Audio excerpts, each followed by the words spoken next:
episode, tutulungan ko kayo kung paano makagawa ng isang linking program dito sa ating PLC Simulator version 2. Ito yung pinaka-truth table natin. Once you start the push button, mag-activate si pilot lamp A. Then after ng timer 1, mag-off siya. And then, after timer 2, babalik lang sa pinakaunang sequence natin. Kaya kung mapapansin natin, yung start tsaka yung timer 2, same lang yung pinaka-operation. Kasi magluloop lang to ng paulit-ulit until mag-i-stop lang siya once you press the stop push button. So, yun yung pinaka-blinking program natin. Let's proceed to our PLC Simulator.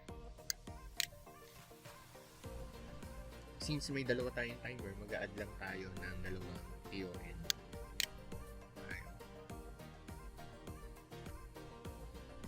Timer 1. Preset value tayo kapag blinking kasi more on yun, mas mababa ang pinaka value ng preset.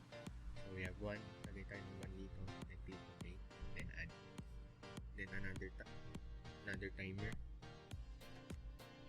2, then 1. Kailangan balance lang yan.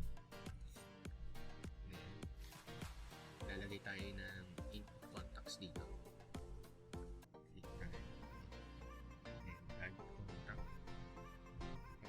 Dito is internal memory.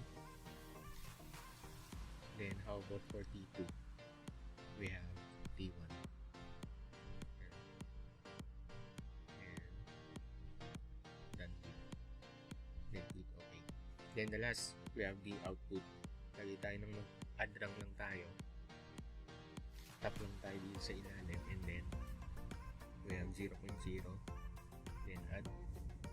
About the contact, once you start the push button, dapat gagana siya kagad. So, dapat yung internal memory, nakalagay siya dito. Ayan. So, we have B. Then, right after timer 1, magkakat yung supply sa pinaka output. So, lagay tayo ng interlock. Normally close. Then, we have T.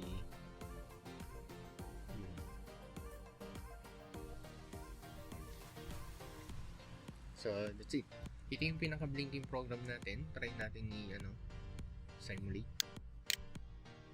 Then, start tayo ng push button. Okay, good. So, kung mapapansin ninyo, hindi siya gumana ng maayos. Why? So, we need to double check kung bakit ayaw. Yan. Stop tayo ng simulation. Pag tinignan natin yung pinaka symbol table, yung truth table natin, sinabi dito na dapat maglo-loop yung para sa start natin dito sa timer 2. So ibig sabihin, dapat we need to restart yung mga timers. So pag binalikan natin yung simulator, meron tayong kulang na contact para dito sa T1 na dapat magre-reset yan. So ang ilalagay natin, punta tayo ng normally close contact and then lagay tayo ng internal, which is dapat ito nakalagay is T2.